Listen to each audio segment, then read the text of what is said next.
नीचे डालने के ऐसा मत सुनना कि गलती से ही बता दे रहे हैं। बहुत सी चीज याद रहती है, बस कंफर्म नहीं होता कि याद है कि नहीं है। ठीक है, अब हम बात करने जा रहे हैं पीआरएस सिस्टम की।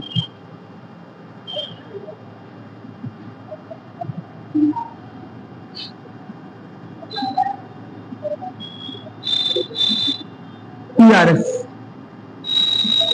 हेडिंग डाल लो, बता चुका हूं। समानुपातिक प्रतिनिधित्व प्रणाली होती क्या है, समझ लेते हैं।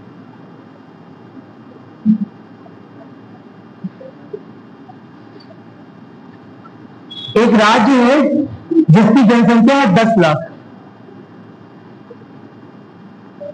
एग्जाम्पल के लिए समझ रहे हैं, सब राज्यों की जनसंख्या इससे बहुत ज्यादा है।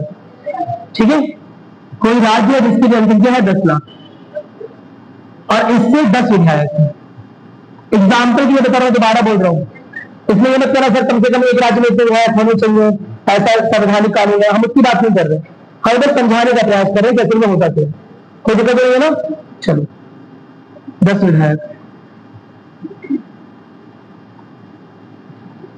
अब क्यों अटक गया भाई?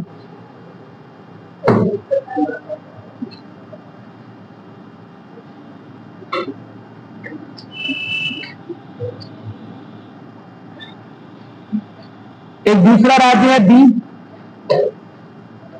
एक राज्य ए है, एक राज्य बी है। इसमें लोगों की संख्या है 5 लाख।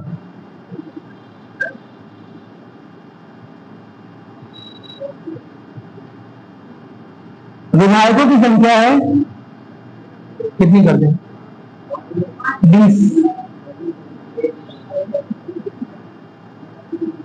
कितनी भी कर दो, बस बात तो वही निकल के आ रही है जो बताने की कोशिश कर रहे हैं।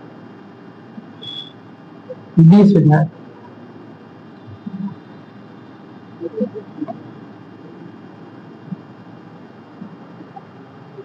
समझो मेरी बात।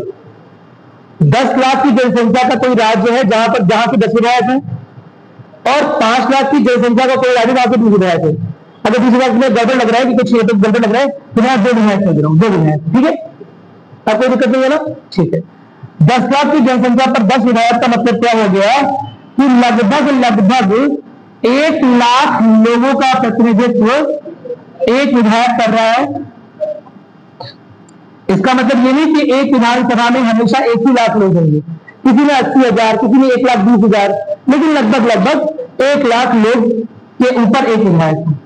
लगभग इनका प्रतिनिधित्व एक विधायक कर रहे हैं। कोई दिक्कत नहीं है ना। जबकि 5 लाख की जनसंख्या पर 2 विधायक का मतलब क्या हो गया कि 2.5 लाख लोगों का प्रतिनिधित्व एक विधायक कर रहा है इस राज्य से।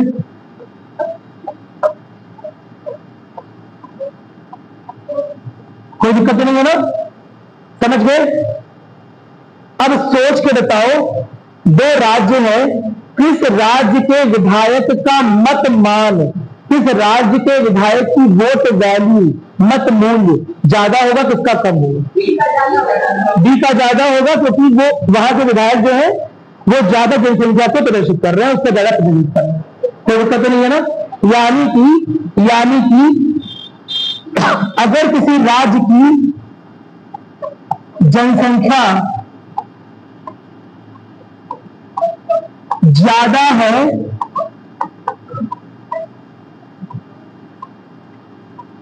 तो वहां के विधायक का मत मूल्य, वोट वैल्यू ज्यादा है या कम है?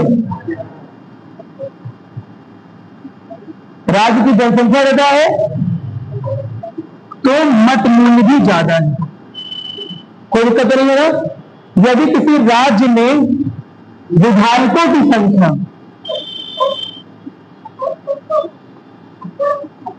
कुछ नोट करके चल रहे हो कि एकदम देख ही रहे हो बस? तब एग्जाम्पल इसी तरह बनाओ सब, तब कॉपी में होना चाहिए जिन्न जिन्नात वाला सब, मुर्गी बकरी सब कोई बनना है। ठीक है, याद रखने आसानी होगी। विधायकों की अगर विधायकों की संख्या ज्यादा है तो मत मूल्य ज्यादा है या कम है? अगर विधायकों की संख्या किसी राज्य में ज्यादा है तो एक विधायक का मत मूल्य कम होगा कि ज्यादा होगा? सोच के आराम आराम से बताओ। अगर विधायकों की संख्या एक राज्य में ज्यादा है तो मत मूल्य क्या होगा? कम होगा। कोई दिक्कत नहीं है ना? ठीक है, यानी मत मूल्य कम हो गया। यानी कि राज्य की जनसंख्या अगर ज्यादा है तो मत मूल्य ज्यादा है, अगर विधायकों की संख्या ज्यादा है तो मत मूल्य कम है। मेरी बात सुन? कोई दिक्कत नहीं है ना? अरे बोलो, बस यही है प्रपोर्शन। देखो प्रपोर्शन, प्रपोर्शन पर हो ना, अनुपात। मेरी बात सुन? राज्यों की जनसंख्या के सम अनुपात में मत मूल्य है। राज्यों की जनसंख्या के सम अनुपात में मत मूल्य है, इसी को हम बोलते हैं समानुपातिक प्रतिनिधित्व। क्या मेरी बात समझ आई? अब ये सिस्टम काम कैसे करता है वो समझिए। समझ आ रहे? सिस्टम कैसे काम करता है कि जो विधायक है एमएलए, उसका मत मूल्य है क्या? देखो ध्यान से, उसका मत मूल्य है क्या? जो भी राज्य की जनसंख्या है, जो भी राज्य की 1971 के अनुसार जनसंख्या है, जिस राज्य का वो विधायक है उस राज्य की 1971 के जनगणना के अनुसार जो भी जनसंख्या है, राज्य की 1971 की जनगणना के अनुसार संख्या,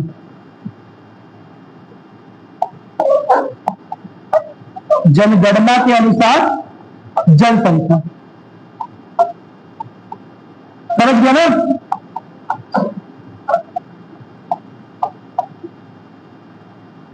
अपॉन में क्या रहेगा? उस राज्य से निर्वाचित होने वाले विधायक। क्या मेरी बात क्लियर है? मैं दोबारा से प्रॉपर्ली लिख दे रहा हूं, सिर्फ इसमें नहीं हो पा रहा है, ये खोलेगा।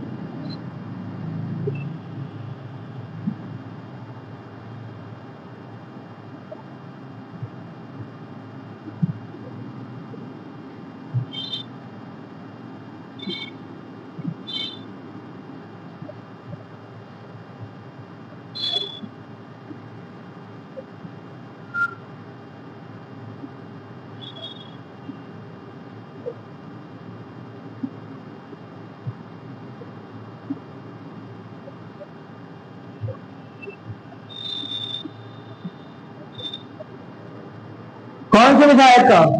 निर्वाचित या मनोनीत? बहुत सारे राज्य, यूपी है, बंगाल है, महाराष्ट्र है, समझ आ रहे? तो किसी भी राज्य के निर्वाचित विधायक का मत मूल्य क्या होता है? देखो, उस राज्य की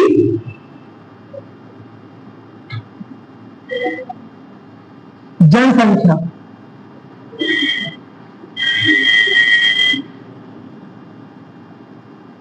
किसके अनुसार? 1971 की जनगणना के अनुसार।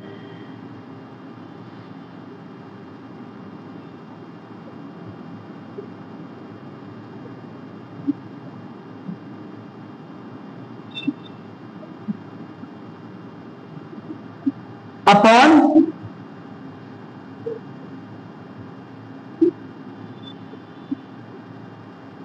उस राज्य के निर्वाचित विधायकों की संख्या।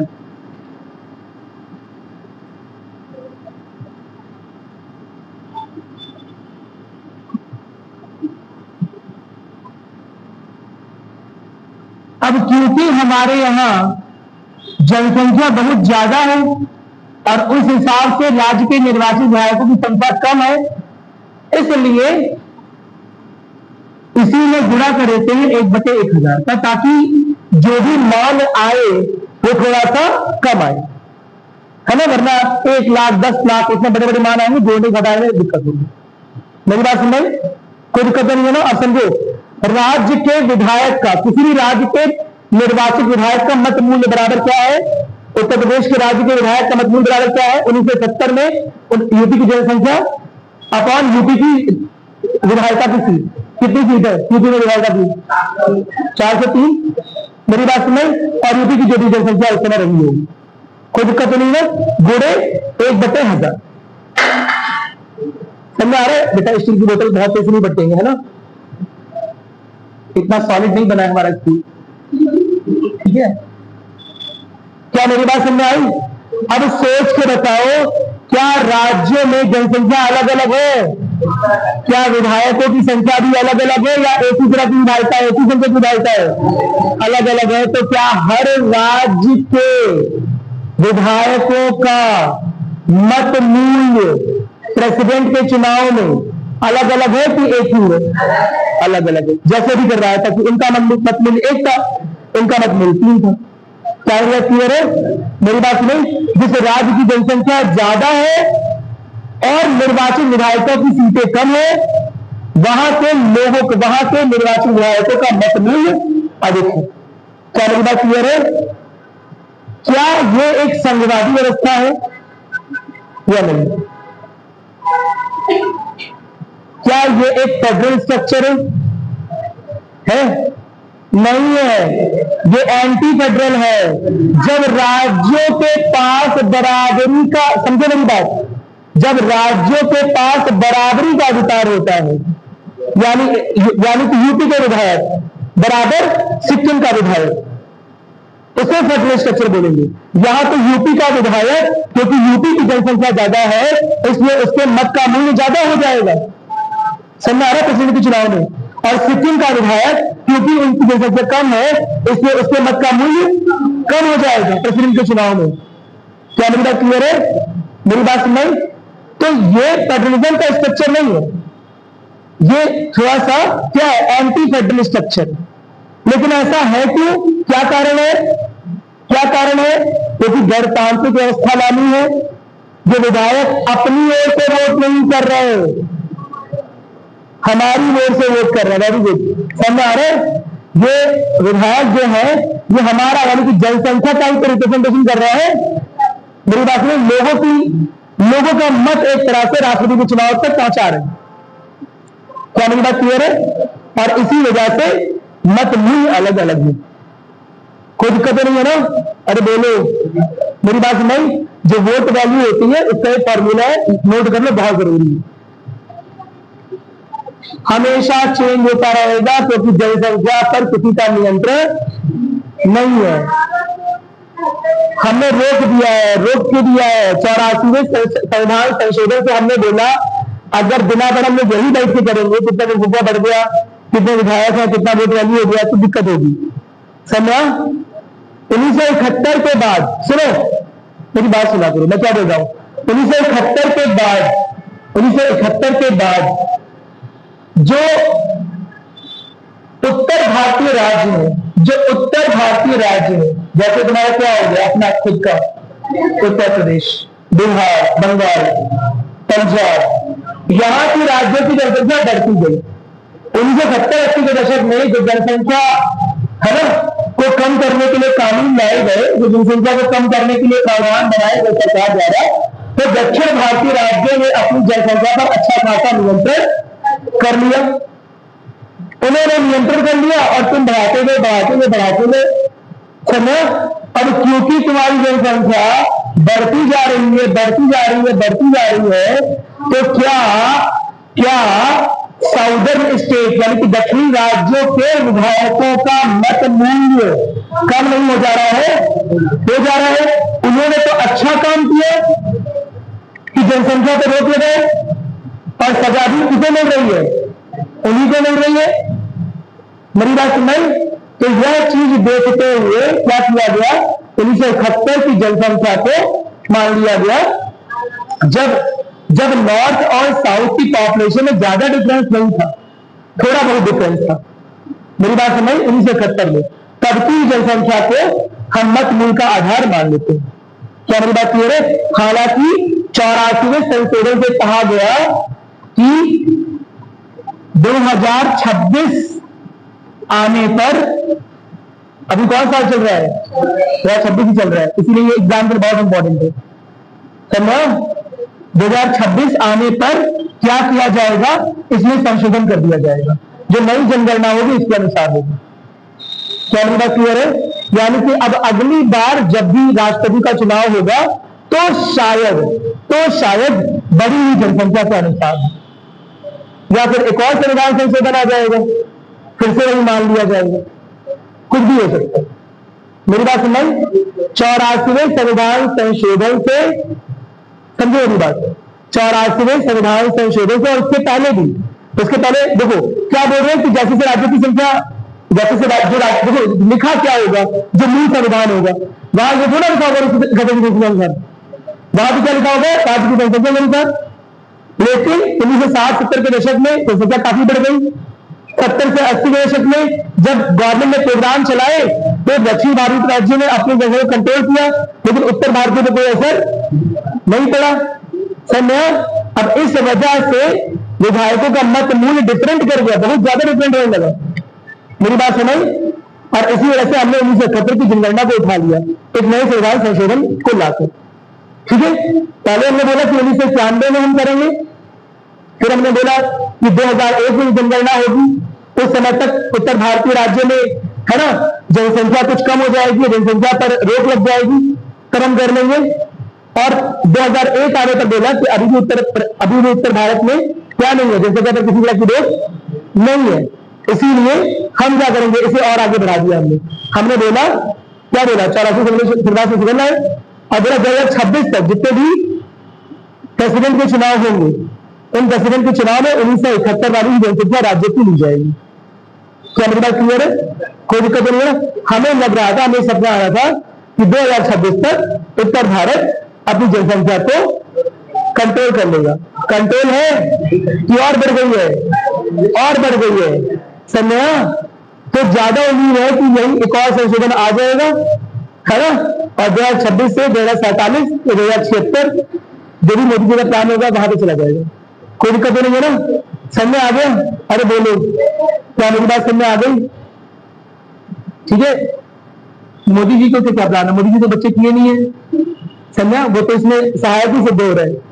ठीक है, चलो, इतना बात समझ आ गया? अरे बोलो, इतनी बात क्लियर हो गई?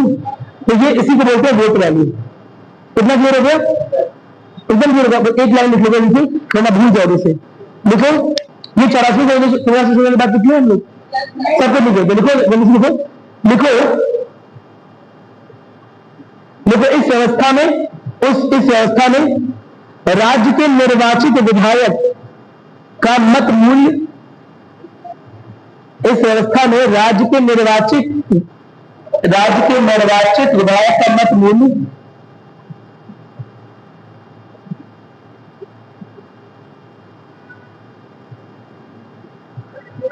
वहां की जनसंख्या, कहां की जनसंख्या, राज्य की जनसंख्या है कि जिस राज्य से वो आ रहा है उस राज्य की जनसंख्या एवं राज्य की जनसंख्या एवं राज्य से कुछ कुल निर्वाचित विधायकों की संख्या पर निर्भर करता है, संख्या पर निर्भर करता है।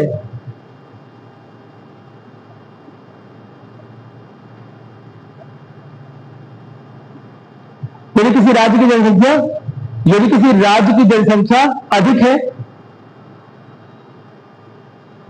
यदि किसी राज्य की जनसंख्या अधिक है, मेरी समझ आ गई कि समझ आ गया, लेकिन फिर भी लिखो, यदि किसी राज्य की जनसंख्या अधिक है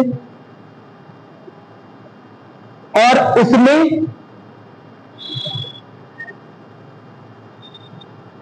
निर्वाचित विधायकों की संख्या कम है,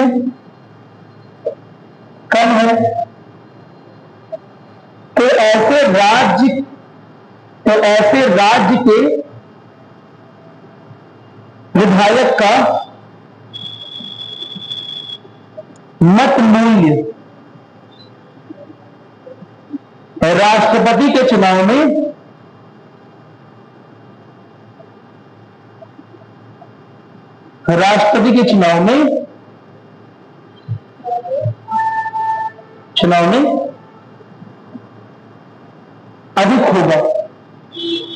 अधिक होगा।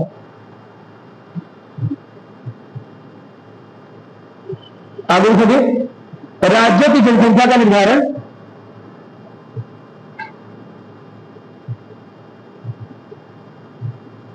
राज्यों की जनसंख्या का निर्धारण इस परिप्रेक्ष्य में, यानी कि इस कॉन्टेक्स्ट में, इस परिप्रेक्ष्य में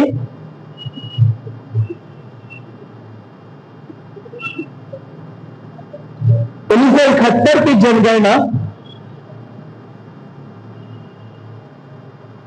के आधार पर होता है।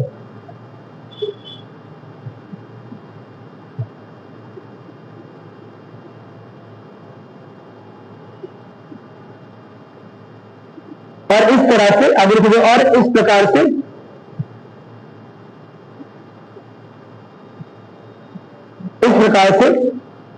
राष्ट्रपति चुनाव में राज्यों को अपनी जनसंख्या के अनुसार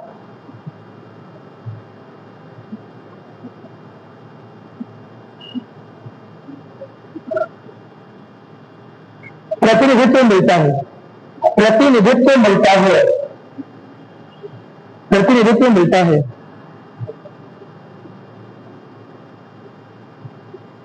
स्टार बना के नोट कर लो, 84 संविधान संशोधन, स्टार बनाओ, देखो 84वें संविधान संशोधन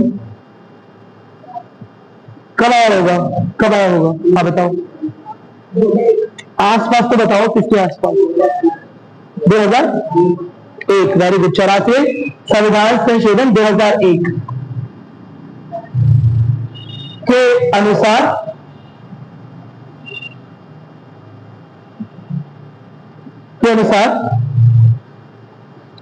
राज्य की जनगणना को,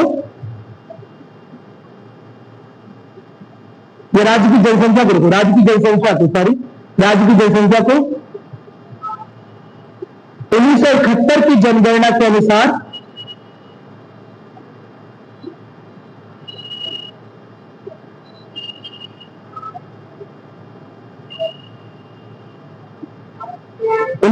की जनगणना के अनुसार कॉमा राष्ट्रपति चुनाव के लिए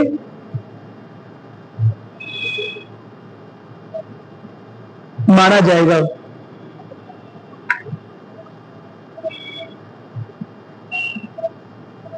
समझ आ रहे? राष्ट्रपति के चुनाव में किसने भाग लिया? सांसदों ने, विधायकों ने, दोनों ने। तो राष्ट्रपति के चुनाव में जो दोनों भाग ले रहे हैं, तो राष्ट्रपति किसका प्रमुख है? दोनों का प्रमुख है। समझा? दोनों के चुनाव से आया है, किसी एक के चुनाव से नहीं आया है। जब दोनों के चुनाव से आया है, यानी कि दोनों के प्रति उत्तरदायी है, दोनों के प्रति रिस्पॉन्सिबल है, दोनों के प्रति अकाउंटेबल है। समझा? राज्यों के साथ कुछ गलत हो गया तो भी राष्ट्रपति चेक करेगा, गलत नहीं होने देगा, और केंद्र के साथ भी कुछ गलत नहीं होने देगा। केंद्र में सारी चीजें उसके साथ ही हो रही, कोई दिक्कत नहीं है ना? नोट करोगे? देखो चूंकि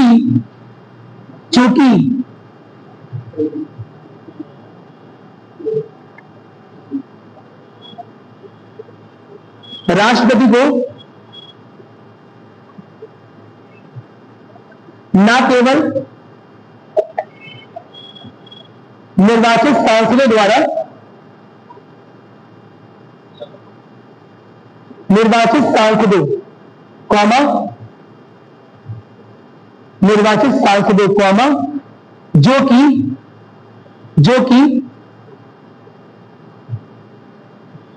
भारत के लोगों का राष्ट्रीय स्तर पर प्रतिनिधित्व करते हैं, जो कि भारत के लोगों का राष्ट्रीय स्तर पर प्रतिनिधित्व करते हैं। पार्लियामेंट के लोग क्या कर रहे हैं? पार्लियामेंट के लोग लोगों के रिप्रेजेंटेटिव है। कहां पर? केंद्र में, नेशन में, राष्ट्रीय स्तर पर।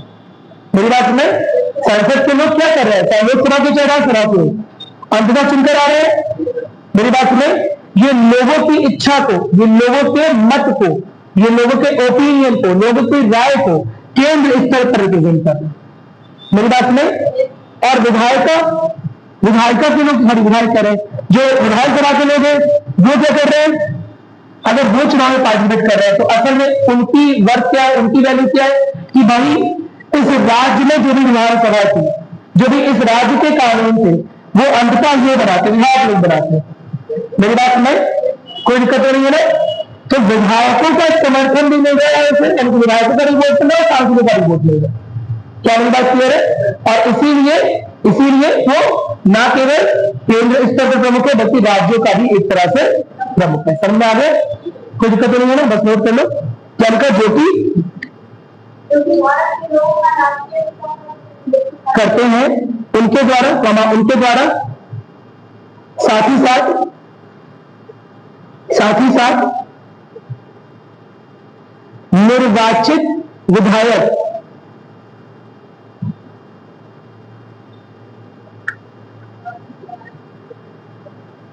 जो कि लोगों का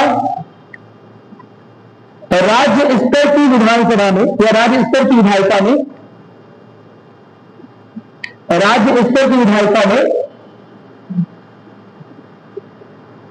प्रतिनिधित्व करते हैं।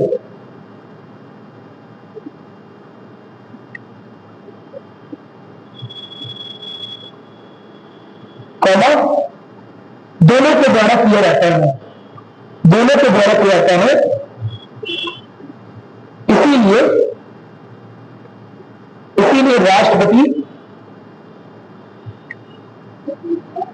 राष्ट्रपति ना केवल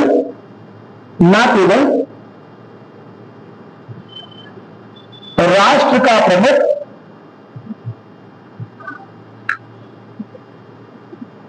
बल्कि साथ ही में राज्यों का भी प्रमुख होता है या राज्यों का भी प्रमुख प्रतिनिधि होता है। ऐसे देखो, राज्यों का भी प्रमुख प्रतिनिधि होता है।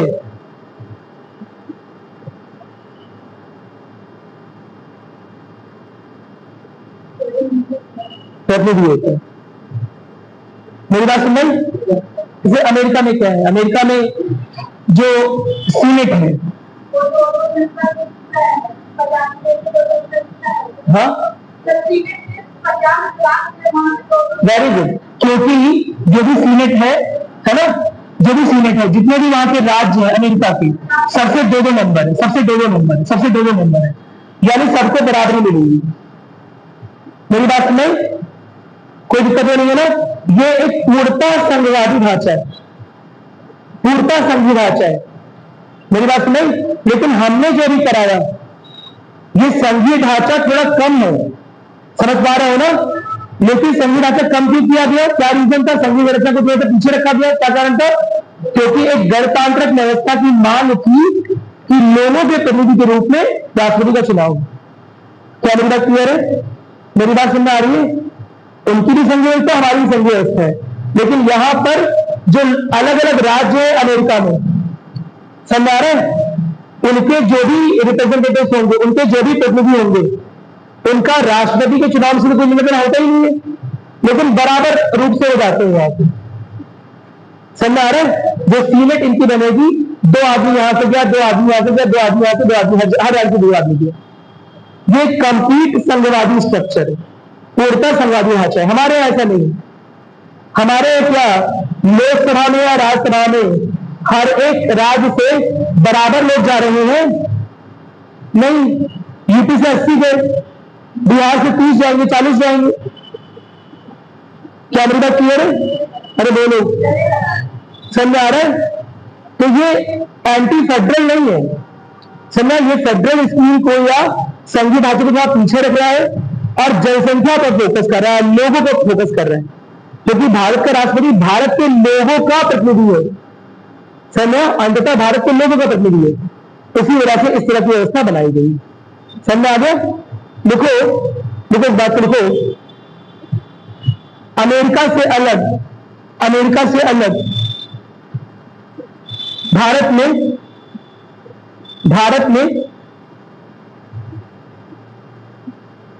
राज्यों से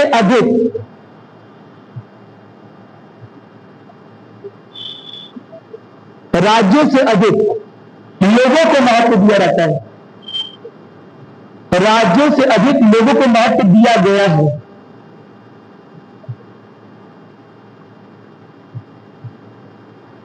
भाई समझो, राष्ट्र क्या है? राष्ट्र केवल एक जियोग्राफिकल एंटिटी थोड़ा ना है, एक भौगोलिक संरचना समझ आएगा कि ये राज्य ये राज्य ये राज्य ये राज्य जुड़ गया तो राष्ट्र बन गया। यहां पे लोग जुड़े हुए हैं ना, मेरी बात समझ। तो अमेरिका इस चीज को नहीं ले रहा है। अमेरिका में जो सिस्टम है वो राज्यों को इंपॉर्टेंस दे रहा है, हम राज्य के लोगों को इंपॉर्टेंस दे रहे हैं। क्या मेरी बात क्लियर है? और हमारे यहाँ राज्य भी एक जैसे नहीं है, एक राज्य गोवा भी है, कितने बड़ा सा है मेरी बात, एक राज्य सिक्किम है बहुत छोटा सा है, ना के बराबर, मेरी बात नहीं। और एक राज्य कौन सा है अपना वाला, उत्तर प्रदेश, महाराष्ट्र, कर्नाटक, समझा? राज्य का मतलब अपने आप ही देश है। मेरी बात सुनाई कि नहीं आई? चलो क्लियर हो गया? ठीक है, अब हम बात करेंगे एमपी की बात करेंगे कि ये तो हमने विधायकों की बात की है ना, अब हम सांसदों की बात करने जा रहे हैं, लेकिन विधायकों की बात तो जरूरी थी क्योंकि अभी हम देखेंगे कि कैसे सांसदों का जो मत मूल्य है वो अंततः विधायकों पर निर्भर कराता है। क्या नंबर क्लियर है? अब समझो मेरी बात, हमारे यहाँ क्योंकि हर एक राज्य से बराबर बराबर बराबर विधायकों का मत मूल्य नहीं है ना, किसी विधायक का किसी राज्य से ज्यादा मत मूल्य होगा और किसी विधायक का किसी राज्य से जो होगा तो कम मत मूल्य होगा। क्या मेरी बात क्लियर है? इसका मतलब ये नहीं निकाल लेंगे कि हम पूरी तरह से समझे नहीं। उसका क्या कारण है मैं समझाता हूं कि हमने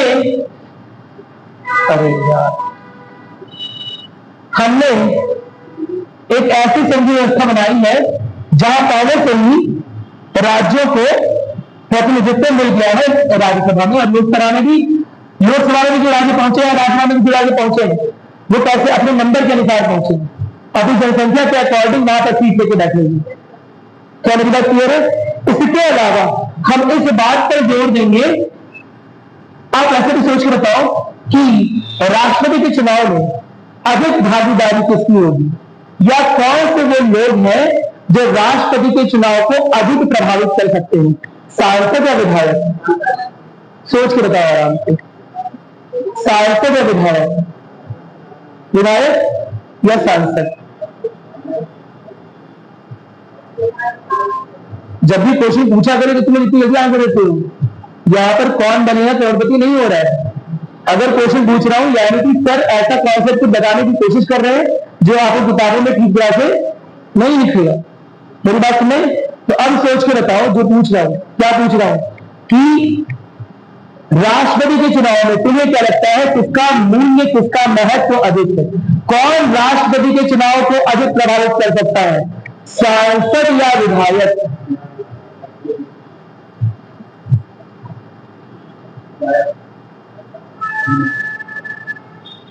अगर राष्ट्रपति के चुनाव को विधायक अधिक प्रभावित कर दे तो क्या संघीय ढांचा राज्यों के पक्ष में नहीं झुक जाएगा? झुक जाएगा। और अगर राष्ट्रपति के चुनाव को सांसद अधिक प्रभावित कर दे तो क्या संघवादी ढांचा केंद्र के पक्ष में झुक जाएगा? झुक जाएगा। इसीलिए किसी एक का प्रभाव ज्यादा नहीं होता है, जो कुल मत मूल्य सांसदों का होगा वही अंततः किसका हो जाएगा? विधायकों का हो जाएगा। जब इनका कुल मत मूल्य बराबर हो जाएगा, यानी कि जब आप मत मूल्य इसका निकालेंगे इसका निकालेंगे तो इनका बराबर हो जाएगा, मेरी बात सुनाई? तो क्या कोई भी एक सांसद या विधायक है ना जरूरत से अधिक अतिशय राष्ट्रपति के चुनाव को प्रभावित कर सकता है? नहीं कर पाएगा। जब कुल मत मूल्य बराबर हो गया, कुल सांसदों का मत मूल्य मिलाकर बराबर हो गया, जल्दबाजी में नहीं बताओ, दिक्कत ये हो जाएगी कि बहुत जल्दी करोगे ना तो जो बताया जा रहा है 5 मिनट मिस कर जाएगा। तो किताब में किताब में नहीं लिखा हुआ है, चाहे लक्ष्मीकांत रहे, रजनीकांत रहे, अमिताभ बच्चन, कोई भी किताब उठा लो, चीज नहीं लिखी हुई बता रहा हूं ये चीज क्यों दी हुई है, मैं क्या बता रहा हूं समझे बात को। क्योंकि यूपीएससी और टीसीएस ये फैक्ट का नहीं खेल है, आपको रजनीकांत ने फैक्ट दिए हुए। मेरी बात समझ? 4-10 बार पोल्यूशन के भाग ले दिए, इसके रेस में पढ़ोगे तो कुछ नहीं होगा। फैक्ट नहीं आते एग्जाम में, फैक्ट कम आते हैं, समय कॉन्सेप्ट बेस्ड क्वेश्चन आते हैं। समझ आ रहा है मैं क्या बोल रहा हूं? ध्यान सुनो, मैं क्या बोल रहा हूं? कुल मत मूल्य सांसदों का और कुल मत मूल्य विधायकों का जब बराबर होगा तभी तो दोनों का इक्वल पार्टिसिपेशन, बराबर की भागीदारी मानी जाएगी राष्ट्रपति चुनाव में। समझा? तो हमने जो संघीय संरचना ली है ना इस तरह की ली है कि हमने कुल मत मूल्य सांसदों का और कुल मत मूल्य विधायकों का बराबर रखने की कोशिश की। क्या मेरी बात क्लियर है? कोई दिक्कत तो नहीं है ना? यहां इसका मतलब ये नहीं कि विधायकों के आपस में मत मूल्य बराबर हो जाएंगे।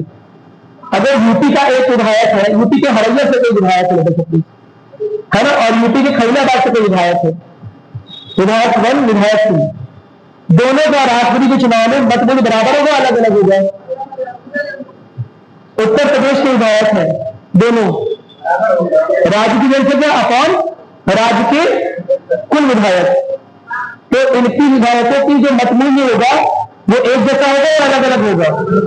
एक जैसा होगा। लेकिन अगर उत्तर प्रदेश के और बंगाल के विधायक हमने उठा लिए, अलग अलग होगा। अलग अलग बोलने की बैठी है, यही बोलने की बैठी है ना। सुनो, अगर बंगाल की उठा लिए, महाराष्ट्र की उठा लिए, समझ आ रहा है? तो इन विधायकों का मत मूल्य अलग अलग होगा। एक राज्य के विधायकों का मत मूल्य एक जैसा होगा। मेरी बात में कोई दिक्कत नहीं है। लेकिन कुल विधायकों का मत मूल्य अगर कुल सांसदों के मत मूल्य के बराबर नहीं हुआ तो संघीय ढांचा किसी एक पक्ष में झुका हुआ नजर आएगा। ऐसा लगेगा राष्ट्रपति के चुनाव में सांसदों ने ज्यादा प्रभावित कर रखा है, ऐसा लगेगा राष्ट्रपति के चुनाव में राज्यों में राज्य के विधायकों ने ज्यादा प्रभावित कर रखा है, जबकि चाहिए दोनों का संतुलन, बैलेंस। क्या मेरी बात समझ? कोई दिक्कत नहीं है ना? इसीलिए जो हमने वहां पर निकाला, समझ आ रहा है, एमएलए की वोट वैल्यू, मेरी बात समझ, ठीक उसी प्रकार से उस एमएलए की वोट वैल्यू का इस्तेमाल करके हम एमपी की वोट वैल्यू निकालते हैं। समझ आ रहा है? सांसदों का मत मूल्य निर्धारण कैसे हो रहा है? विधायकों के मत मूल्य के बेसिस पर हो रहा है। क्या मेरी बात समझ आ रही है? अब लिखोगे वोट वैल्यू ऑफ एमपी या सांसदों का मत मूल्य। कहां पर चला गया? सांसदों का मत मूल्य कितना होता है समझते हैं।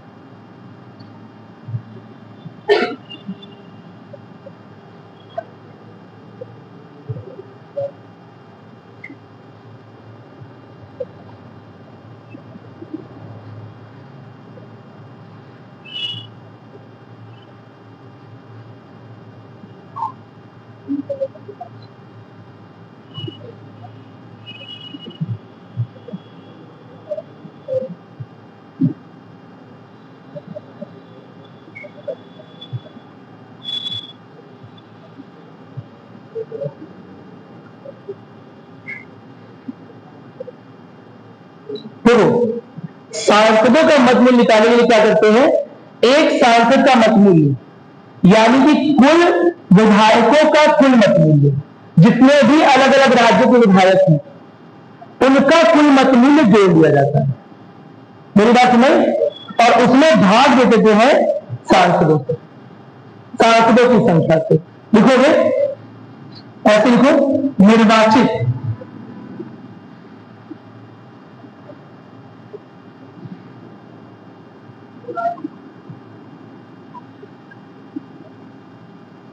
ऐसे लिखो एक निर्वाचित सांसद का मत मूल्य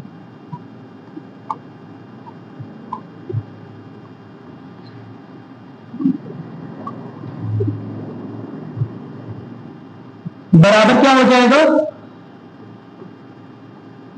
कुल राज्यों के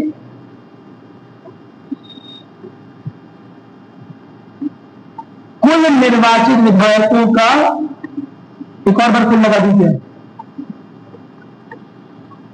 कुल निर्वाचित विधायकों का मत मूल्य।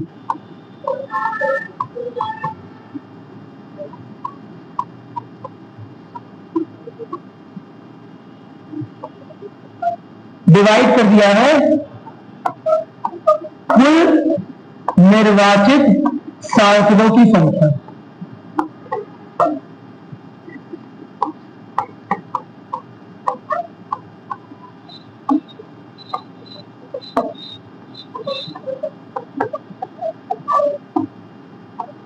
जैसे लेटर सपोज कुल राज्यों के कुल निर्वाचित विधायकों का मत मूल्य आ गया है 10 लाख या 1 लाख, तो उसे कुल निर्वाचित सांसदों यानी कि 540 और इधर 245 जो भी है जोड़कर 238 है ना, 238 जोड़कर हम निकाल लेंगे कि एक सांसद का मत मूल्य क्या है। क्या बात समझ आ गई? कोई दिक्कत तो नहीं है ना। अब ऐसा किया कि ये समझो, क्योंकि जब देखो जब इस वाले भाग को जो कि भागे में है, जब इधर लाके मल्टीप्लाई करेंगे यानी एक निर्वाचित सांसद का मत मूल्य गुणे कुल निर्वाचित सांसदों की संख्या, समझा? यानी कि कुल निर्वाचित सांसदों का मत मूल्य आ जाएगा और वो किसके बराबर हो जाएगा? कुल राज्यों के विधायकों का मत मूल्य के बराबर हो जाएगा, जिससे संघीय ढांचा मेंटेन रहेगा। समझ पाए ना बात? नहीं समझ पाए? दोबारा से समझना क्या लिखा, समझ आ रहे? एक निर्वाचित सांसद का मत मूल्य कितना निकाला गया कि कुल राज्यों के कुल निर्वाचित विधायक जब प्रेसिडेंट के इलेक्शन में वोटिंग करते हैं तो किस वोट वैल्यू का करते हैं। मेरी बात सुनाई? उनका दिया गया वोट 700 के बराबर है या 20 के बराबर है, जैसे यूपी का 700 के बराबर है, सिक्किम का 20 के बराबर है। मेरी बात सुनाई? तो वो वोट वैल्यू हो गई, सबका जोड़कर सारे विधायकों की वोट वैल्यू जोड़ लेंगे और बटे में क्या है? कुल निर्वाचित सांसदों की संख्या। ऐसा किया क्यों है? क्योंकि जब कुल निर्वाचित सांसदों की संख्या का गुणा किसमें करेंगे? एक सांसद के मत मूल्य में करेंगे तो कुल निर्वाचित सांसदों का मत मूल्य बराबर कुल निर्वाचित विधायकों के मत मूल्य के बराबर आ जाए।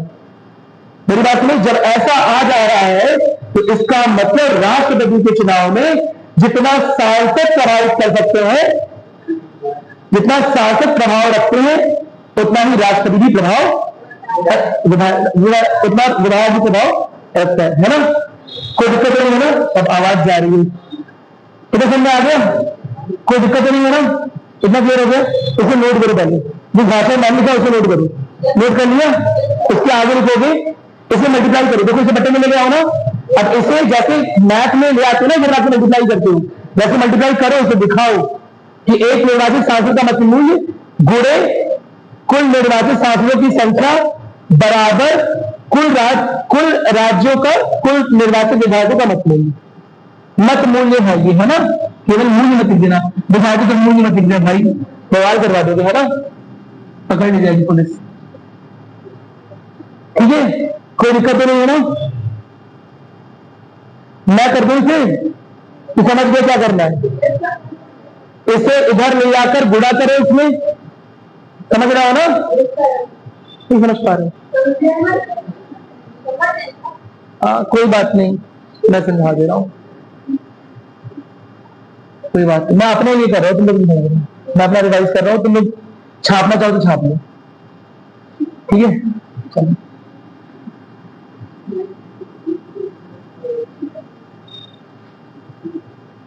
वहां लिख लिया था ना?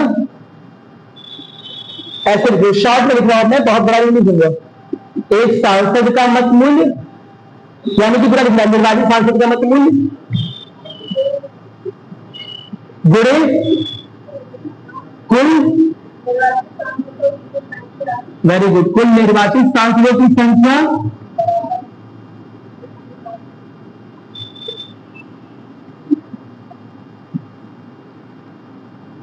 जो इधर भागे में थी, इधर लाके मल्टीप्लाई करोगे, गुणा करोगे, तो यहां सामने क्या आ जाएगा? समझ रहे हो ना? कुल राज्यों के विधायकों का कुल मत मूल्य।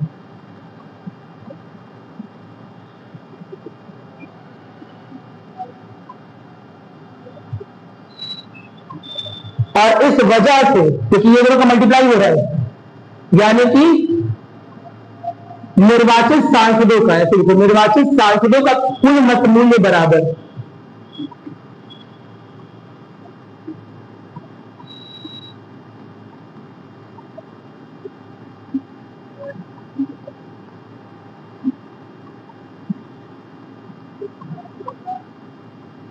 मत मूल्य बराबर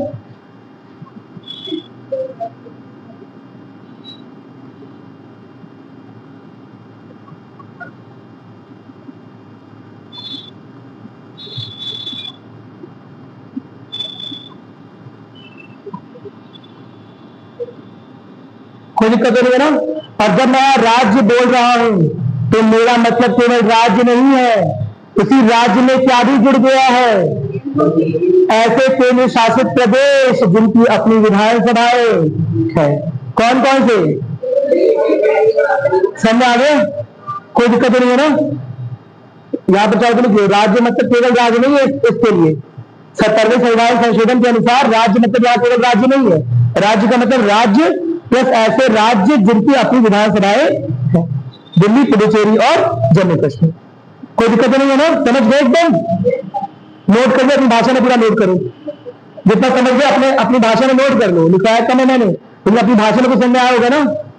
70वें राज्य वाली बात याद रखना। राज्य मतलब यहां केवल राज्य नहीं है, राज्य मतलब राज्य प्लस वे केंद्र शासित प्रदेश जिनकी अपनी विधानसभाएं हैं। समझ आ गया? अब बताओ, जब कुल सांसदों का मत मूल्य बराबर कुल विधायकों का मत मूल्य हो जाएगा तो ऐसा आदमी,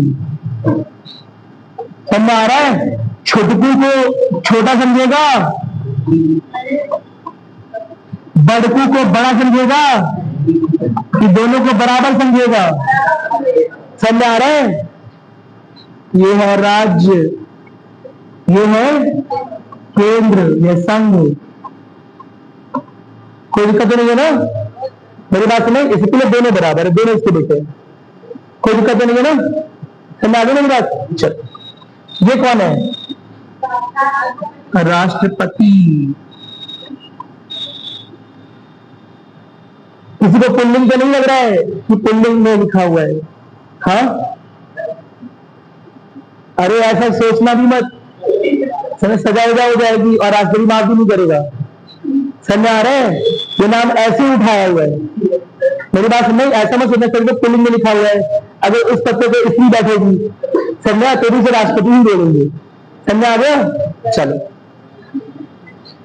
क्योंकि ये समस्या आ गई थी जब द्रौपदी मुर्मू भी बैठी थी और उसके पहले भी पता, क्योंकि कुछ लोगों ने मजाक में बोला इस नाम को चेंज करने की आवश्यकता है, राष्ट्राध्यक्ष के नहीं बोल रहे, समझा? लेकिन जो चीज पहले से प्रचलन में है वही चीज बोली जाएगी। कोई दिक्कत नहीं है ना? चलो, इतना क्लियर हो गया? ठीक है, अब हम आगे बढ़े। ठीक है, आगे बढ़ रहे हैं। फिर अगर आपको का हेडलाइट जो है ना, तो हेडलाइट, हाँ, आज हम बात कर ले सिलेंडर, कुछ नोट भी कर ले। अभी एमपी वाली बात हमने पूरी नोट नहीं की ना, नोट करते हैं। लिखो, नोट करने में विश्वास रखा करो। लिखो,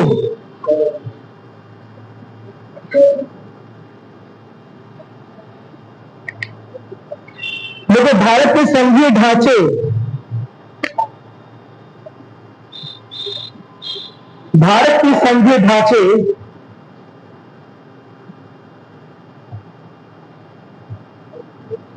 ढांचे का एक रूप,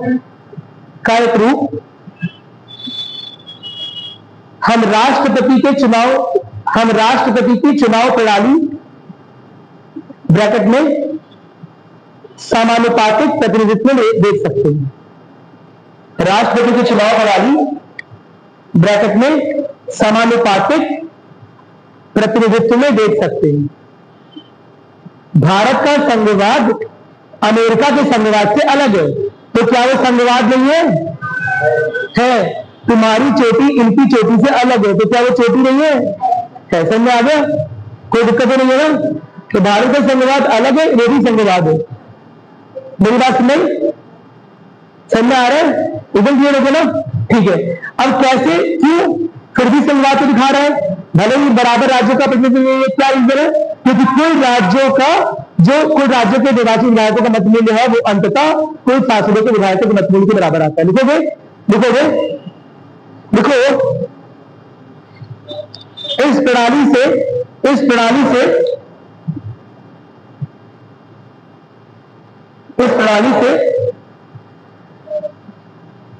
कुल निर्वाचित सांसदों के मत मूल्य कुल निर्वाचित सांसदों का मत मूल्य, कुल निर्वाचित सांसदों का कुल मत मूल्य लिख लो चाहो तो, ये समझ गए तो मत मूल्य लिख सकते हो, है ना, का कुल मत मूल्य अंततः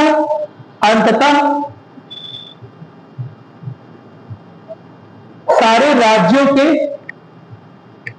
कुल निर्वाचित विधायकों के मत मूल्य के बराबर आता है। सारे राज्यों के निर्वाचित विधायकों के, सारे राज्यों के कुल निर्वाचित विधायकों के कुल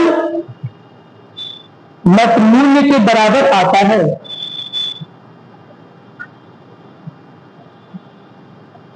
जो कि भारत में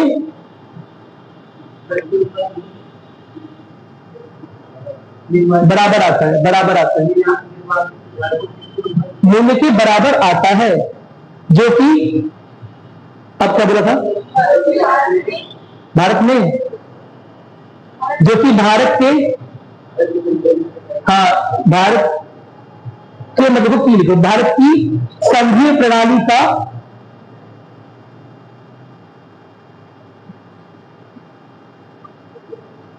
एक अप्रतिम उदाहरण है। यही मैं सीख के आया, है ना, 2 बार यूज कर लिया।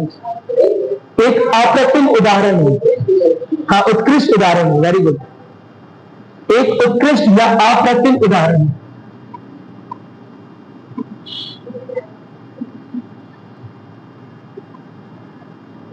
साथ ही आगे लिखोगे, साथ ही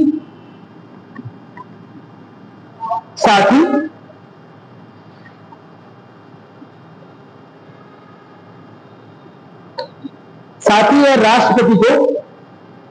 राष्ट्रपति को न केवल संघ के प्रति बल्कि राज्यों के प्रति भी उत्तरदायी,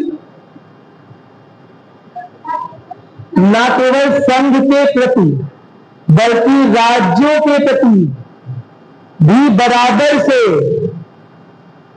या समान रूप से उत्तरदायी बनाता है।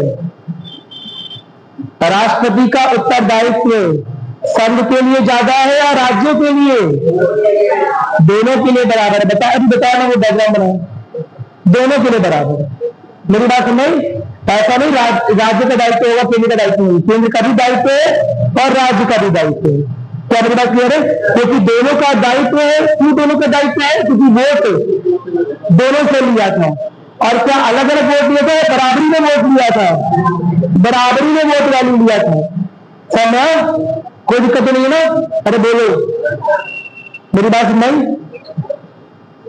जैसे फॉर एग्जाम्पल नीति जी है, पिछले साल एग्जाम्पल दिया था ना, हाँ राष्ट्रपति बनाई गई रहेगी। बेटा सपोज नीति जी खड़ी हो जाए, है ना, नीति जी है, नीति जी का चुनाव किसी पद के लिए हो गया, राष्ट्रपति बन गई बेटा सपोज, समझ आ रहा है? अब एक मैं और एक और कोई है, शिव कुमार जी है, क्या मेरी बात क्लियर है? और इन्हें राष्ट्रपति बनने के लिए 2 वोट की जरूरत है, 2 ही लोग हैं लेकिन कुल 2 वोट की जरूरत है। क्या मेरी बात क्लियर है? हम दोनों ने इनके पक्ष में वोट कर दिया, हम दोनों ने इनके पक्ष में वोट कर दिया, समझा? तो अंततः ये मेरी भी राष्ट्रपति है, इनकी भी राष्ट्रपति है। क्या मेरी बात क्लियर है? लेकिन अगर मैं चाहूं कि शिव कुमार जी को तंग करूं, समझा, या इन्हें किसी वजह से परेशान करूं या इन्हें किसी वजह से शोषित करूं, तो क्या होने देंगी? नहीं होने देंगी, क्योंकि इन्होंने वोट दोनों को लिया है, किसी एक को नहीं लिया है, तो इनका उत्तरदायित्व तो दोनों के प्रति है। क्या मेरी बात क्लियर हो गई? कोई दिक्कत नहीं है। और बराबर बराबर लिया है या अलग अलग लिया है? बराबर लिया, एक वोट उन्होंने भी दिया और एक वोट मैंने भी दिया। समझ आ रहा है? मेरी बात समझ आ गई? जितना वोट वैल्यू उनके वोट की थी, जितना मत मूल्य उनके, जितना वोट का मान, मत का मान उनके वोट का था, उतना ही मेरे मत का मान। तो इसीलिए इनके ऊपर जिम्मेदारी है कि ये कभी भी किसी एक को दूसरे पर हावी ना होने दे। नहीं सकता रे बात? बैठ जाओ, बैठ। समझ आ गया? कोई दिक्कत नहीं है ना? एकदम क्लियर हो गया? चलो ठीक है। अब एक इलेक्टोरल कोटा की बात लिखी हुई है ना, वो मैं समझा दूंगा आपको। असल में कुछ नहीं है, ठीक है, बहुत सिंपल सा है। आप ये समझ लो, राष्ट्रपति के चुनाव में, है ना, जो आदमी इलेक्ट हो रहा है तो बहुमत से आएगा, तो उसे कितना वोट चाहिए? 50% से अधिक, यानी 50% प्लस 1। कोई दिक्कत तो नहीं है ना? इसी को बोला गया है इलेक्टोरल कोटा। अब 50% को क्या आधा नहीं बोलते हैं? जो कुल वोटों की संख्या है उसका आधा प्लस 1। बस इसी को एक नए कॉन्सेप्ट की तरह रजनीकांत वाली किताब में दिया है। इसमें कुछ है भाई, बहुत सिंपल सी बात है कि जो 50% से ऊपर पाएगा वही बहुमत जीत के आएगा, और 50% से ऊपर यानी कि 50% प्लस 1, और 50% निकालने का तरीका एक और तरीका होता है 1/2। बस यही बतिया दी हुई है, क्वेश्चन लाकर कुछ नहीं है, कौन कुछ नहीं समझा। इसी चीज को बोला जाता है इलेक्टोरल कोटा। क्या बोलते हैं? इलेक्टोरल कोटा। इलेक्टोरल कोटा पाकर ही राष्ट्रपति आएगा। ये सिंपल सी बात थी कि 50% से ऊपर रहेगा तभी आएगा। जो कुल वोट मिले हैं या कुल जो उसे वोट वैल्यू मिली है उसका अगर आधे से अधिक किसी एक आदमी के पास है, जितना भी कुल वोट वैल्यू या वोट पड़े हैं उसका आधे से अधिक किसी एक व्यक्ति के पास होगा तो वही जीत कर आ जाएगा। तो वही चीज इलेक्टोरल कोटा है। समझ में आ गया? लिख लो चाहो तो, क्योंकि एग्जाम में क्या पता माइंड में से लिख लो इलेक्टोरल या ब्रैकेट में चुनावी कोटा।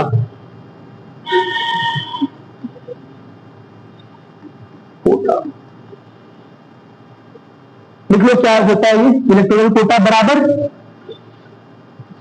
बराबर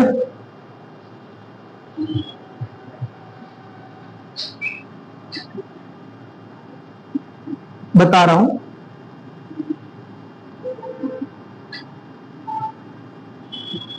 ठीक है, इलेक्टोरल कोटा बराबर कुल वैध वोटों का मत मूल्य। समझ आ गया ना? या कुल मत मूल्य, सीधे सीधे कुल वैध मत मूल्य। और बटे में क्या दिया है? 1+1, और यहां पर भी दे दिया है +1। क्या मतलब हो गया? कुल वैध वोट या कुल मत मूल्य जितना पड़ा है इसे सिंपल भाषा में कुल मत भी बोल सकते हैं, है ना? मत मूल्य तो वो लोग कैलकुलेट कर ही रहे हैं, लेकिन सिंपल भाषा में कुल वैध वोट भी बोल सकते हैं, मत भी बोल सकते हैं। आप समझने के लिए मत मूल्य लिखते रहो ताकि आपको याद बना रहे। ठीक है, बटे 2+1। तो यही तो जीतने के लिए हर जगह यूज होता है। तब ना कि अगर किसी प्रत्याशी को 50% से ऊपर वोट मिला हो, मेरी बात सुन, और 50% क्या मतलब हो गया? यानी जो कुल जो वैध वोट थे, कुल जो वैलिड वोट थे उसका आधा 50% +1। कोई दिक्कत नहीं है ना? अब हमें पढ़ना है एकल संक्रमणीय प्रणाली, जिसके लिए आपके पास क्या बचा है? दिमाग। कोशिश करते जितना हो पाएगा। ठीक है, कल कर रहे हैं, कर चुके हैं। और कुछ पूछना है आप लोग को? क्या पूछना बताओ? कुछ पूछना है तो बात ही कर दियो बस। मुझे कोई पूछना है? बताओ। अच्छा बताओ। तो इसलिए तो बताने जा रहा हूँ, पिछली बार खड़ा नहीं कर रहा था 10 उम्मीदवार 5 उम्मीदवार बनाकर ऐसे। अगर पिछली बार कैसी नहीं राष्ट्रपति वाली नहीं करी थी, तो उसके पिछले का साल चला था 100 था यहाँ। अब वो तो तुम लोग की व्यवस्था है ना, क्या बताऊं, वरना जितनी अच्छी वो क्लास चली थी उतना अच्छा यूट्यूब पे कोई वीडियो नहीं है अगर आप देखना चाहो तो। उसमें मैंने 4-5 प्रत्याशी मेरे खड़े करके चुनाव करवाई वहां पर राष्ट्रपति में। समझा कि कैसे कैसे एक्चुअली होता है और कैसे कैसे ये जो लोग वोट डाली आपकी बात समझ आ गई ना एकदम। एक बार उसे पढ़ लो, 1 मिनट का टाइम लेके, कॉम्प्लेक्स है। एक बार जो आज लिखवाया एक बार पढ़ लो, देखो इसमें कोई क्वेश्चन बन रहा है।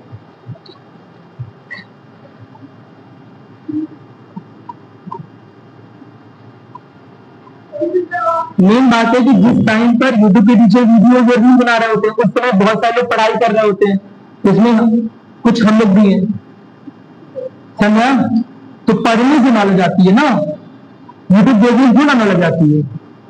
और एक बार वीडियो डाल देंगे फिर देखते रहो कितने लोग लाइक किए, क्या कमेंट किए, कौन सा बच्चा गाली दे रहा है, कौन सा बच्चा अच्छा दे रहा है ना, ये देखना पड़ता है। तो इसलिए इस सबसे मुक्त जीवन जो बार बार पढ़ेगा, नई किताबें पढ़ेगा, उसी की नॉलेज बढ़ेगी। चलो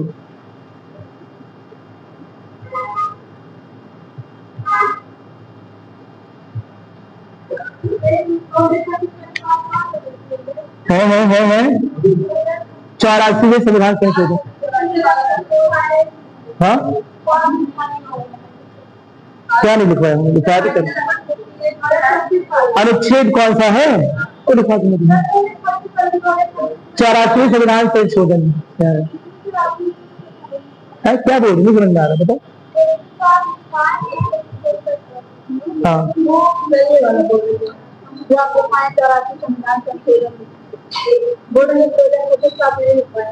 तो 2026 तक कैसा रहेगा इसी प्रकार से लिख लो, इसे अपने हाथ से लिख लो, है ना।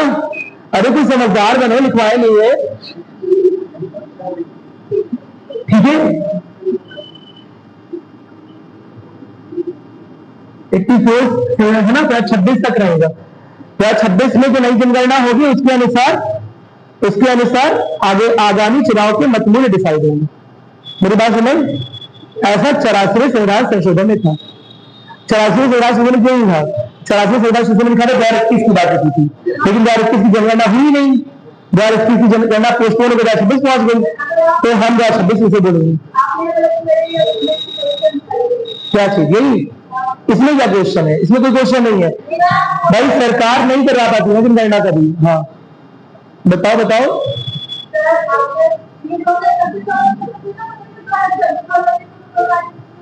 हम एक आइडिया लेते हैं ना, 2021 बोला था हमने, उस समय हमने 2021 बोला था, क्योंकि हमें पता है कि हर 10 साल जनगणना होती है। 1991, 2001 है ना, 2011, 2021 में होनी थी, लेकिन कोविड आ गया। मेरी बात समझ, तो इस वजह से इसे पोस्टपोन किया गया। पोस्टपोन करने करके 2023 में होनी थी, लेकिन चुनाव भी आ गए, वो भी जरूरी है। मेरी बात समझ, फिर 2025-26 में और कुछ जरूरी आ गया होगा, तो अब 2026 में होगी, अभी हो रही है जनगणना। समझ में आ रहा है? कोई दिक्कत नहीं है ना। 2026-27 मिला के जनगणना हो रही है, जनगणना होगी, और यह भारत की पहली डिजिटल जनगणना होगी। मेरी बात समझ, यह भारत की पहली डिजिटल जनगणना होगी। इसमें कुछ नई भी चीजें ऐड हुई है ना। इसमें व्यवसाय, जाति, धर्म, हर चीज पूछेगा। विवाहित, अविवाहित, कितने बच्चे, कितने परिवार, पढ़ाई में मन लग रहा है, यूपीएससी तैयारी हो रही है, ये सब नहीं पूछेगा, लेकिन बाकी चीज पूछेगा। ये मुझे मजा आ जाए, है ना। चलो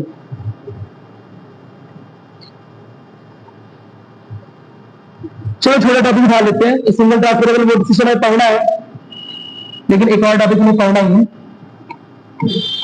तुम्हें क्या लगता है, लोकसभा राज्यसभा के मंत्री खुद से पेपर कलेक्ट कर रहे हैं, खुद से सारा काम कर रहे हैं? लोकसभा राज्यसभा के जो सांसद हैं, क्या वो खुद से काम कर रहे हैं कुछ? सर इस बिल में ये गलत लिखा है, सर इस बिल में वो गलत लिखा है, सर इसमें यहाँ पर ये नहीं है, सर इसमें पिछले वर्ग के लिए नहीं है, सर इसमें महिलाओं के लिए नहीं है, सर इसमें बच्चों के लिए नहीं है, सर इसमें वन्य जीवों के लिए नहीं है, सर इसमें हवा के लिए नहीं है। समझा? ये सारी बातें इतना मंत्रियों को टाइम देते हो, हर जगह पीता काटते, चाय नाश्ता करते ही फोटो आती है, तो कब लोग पढ़ाई कर लेते हैं, रात में देखते तुम लोग की तरह। समझ आ रहा है?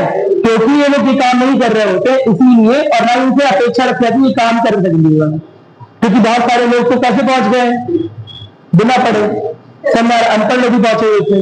तो इनकी इस वजह से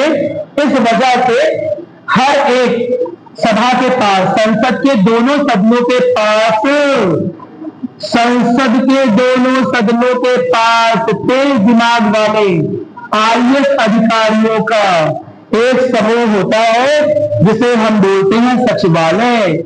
एक होता है लोकसभा सचिवालय और एक होता है राज्यसभा सचिवालय।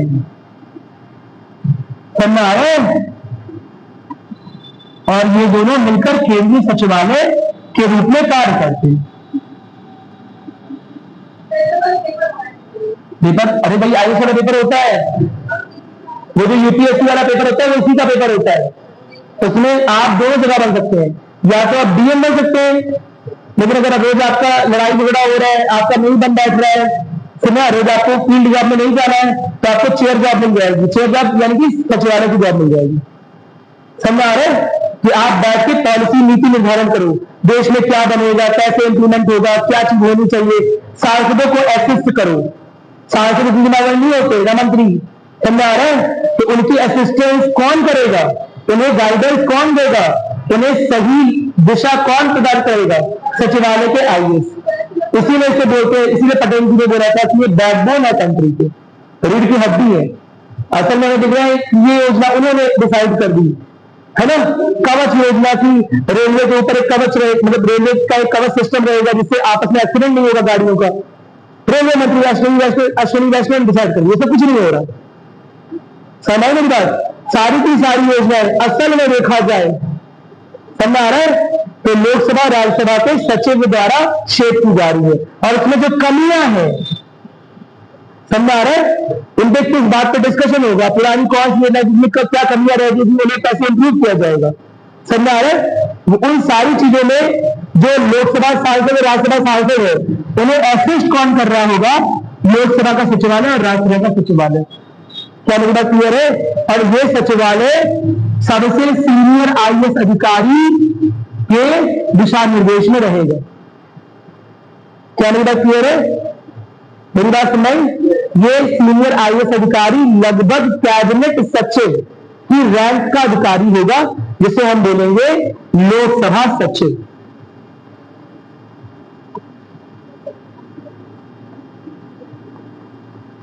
और इस वाले को क्या बोलेंगे? राज्यसभा सचिव।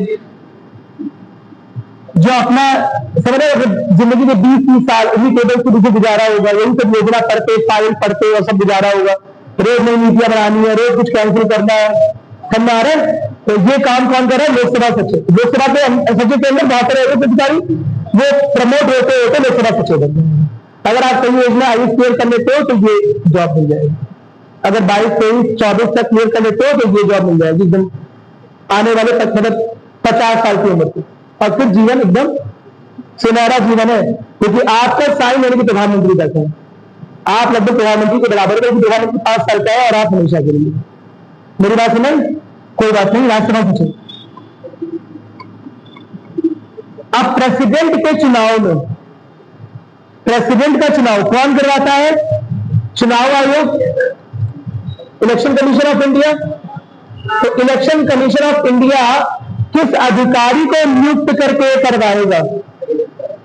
यही अधिकारी, लोकसभा सचिव या राज्यसभा सचिव। अगर उस साल का, अगर उस वर्ष या उस बार राष्ट्रपति का चुनाव में रिटर्निंग ऑफिसर लोकसभा का सचिव बना है, तो अगली बार जो उपराष्ट्रपति का चुनाव होगा उसे कौन करवा रहा होगा? राज्यसभा का सचिव करवा रहा होगा। अगर बाई चांस राष्ट्रपति का चुनाव में रिटर्निंग ऑफिसर राज्यसभा का सचिव बना है, तो उपराष्ट्रपति पद में कौन बन जाएगा? लोकसभा का। ये कोई फिक्स नहीं है, कहीं लिखा नहीं है, ये कन्वेंशन है। समझो मेरी बात, देश की शासन प्रणाली ना केवल संवैधानिक प्रावधानों के बेसिस पर चल रही है, बल्कि कुछ रीति रिवाज, कुछ संवैधानिक तौर तरीके पर भी चल रही है। समझ आ रहा है? ये संवैधानिक तौर तरीके कहीं लिखे हुए नहीं है मेरी बात में, लेकिन जिन देशों से हमने संविधान का कुछ अंश लिया है उन्हीं से हमने कुछ चीजें और भी कॉपी की। क्या मेरी बात क्लियर है? और कई बार कॉपी भी नहीं की, कई बार अपना ही हमने बनाया है। क्या मेरी बात क्लियर है? तो लोकसभा का सचिव राष्ट्रपति के चुनाव में रिटर्निंग ऑफिसर यानी मुख्य अधिकारी रहेगा। समय सारी जांच पड़ताल चेक करेगा, राष्ट्रपति के सामने खड़े रहेंगे, समय लोकसभा का सचिव बैठा रहेगा। ऐसे नामांकन ले आओ, जी हजूर, समय भरने दे दो, आधार कार्ड का जी भी लीजिए। आधार कार्ड में डेट ऑफ बर्थ गलत लग रही है और इसमें अलग लग रही है, अलग अलग है, ये कैसे हो गया सर? दूसरा डॉक्यूमेंट गलत हो गई, दोबारा से बनवा के लो। ये कौन अधिकारी है? आईएएस अधिकारी। समझा है? जो अगर राष्ट्रपति को पुनर्निर्वाचन में जाना है तो इसके सामने खड़े होकर जाना पड़ेगा अपना नामांकन फॉर्म भरने के लिए। मेरी बात नहीं समझे बात?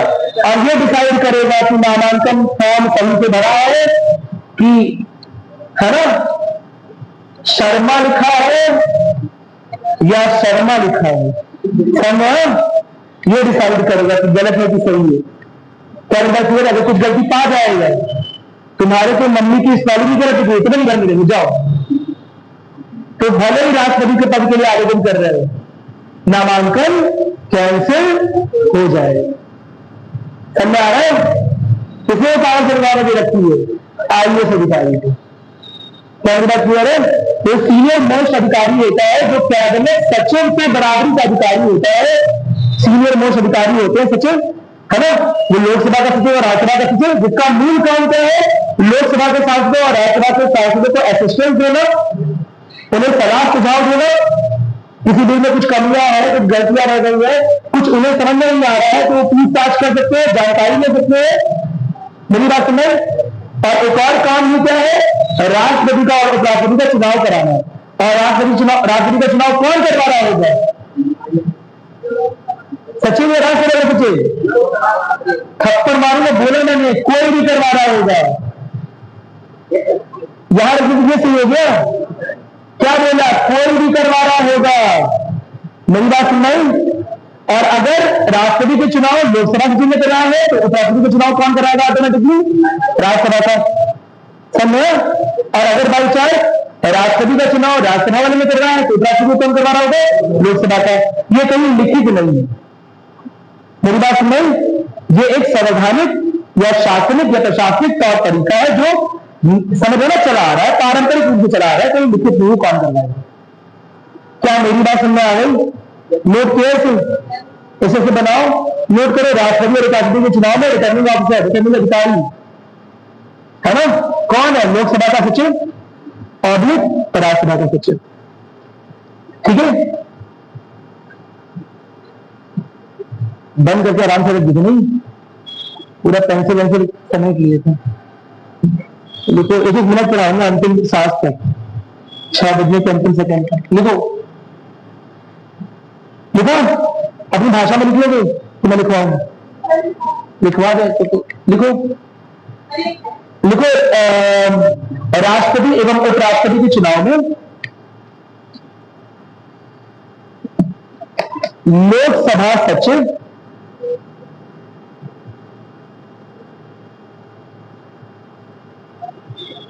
या राज्यसभा सचिव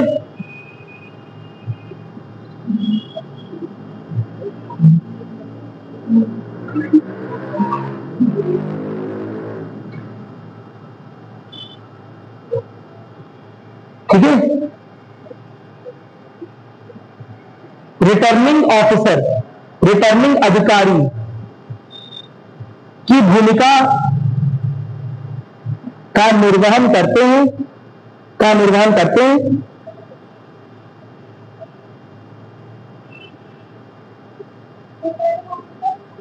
की भूमिका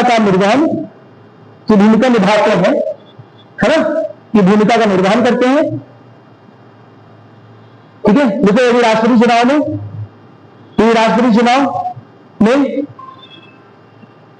लोकसभा का सचिव, यदि लिख दो, यदि नहीं लिखोगे तो गलत हो जाएगा ना। यदि राष्ट्रपति चुनाव में लोकसभा का सचिव रिटर्निंग ऑफिसर है, रिटर्निंग अधिकारी है, तो आगामी उपराष्ट्रपति चुनाव में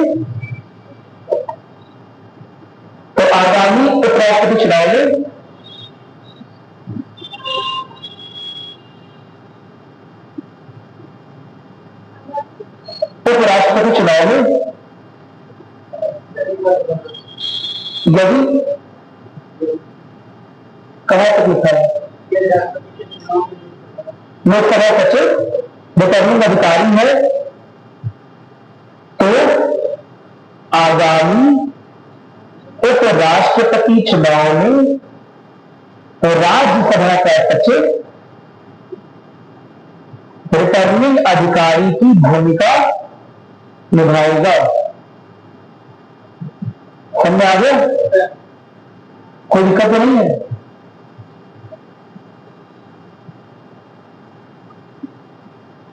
ये तो आर्टिकल में दिया हुआ है? नहीं दिया हुआ है, संवैधानिक रीति रिवाज है, ये कन्वेंशन है। देखो, यह किसी अनुच्छेद में लिखा नहीं है, देखो, यह किसी अनुच्छेद में वर्णित नहीं है,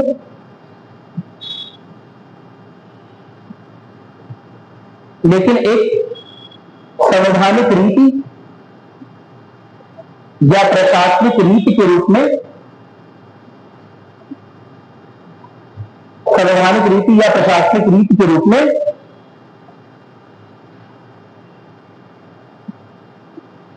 इसका पालन किया जा रहा है। समझ आ गया?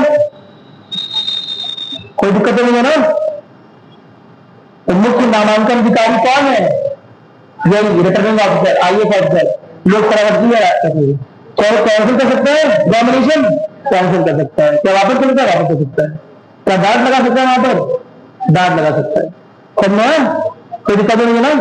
चलो ठीक है। और कुछ पूछना है किसी को? किसी को कोई डाउट है तो पूछ लो, है ना? जो भी आपने आज दिखाया, कल हम पढ़ेंगे बहुत इंपॉर्टेंट टॉपिक। कल की क्लास अगर मिस हो जाएगी तो बहुत नुकसान हो जाएगा। कल हम पढ़ने वाले हैं एकल संक्रमणीय मत प्रणाली। ये पूरी प्रणाली कहीं पर पूरे यूट्यूब पर कहीं पर भी सही तरह से नहीं दी है, पहली बात। दूसरी बात क्या है?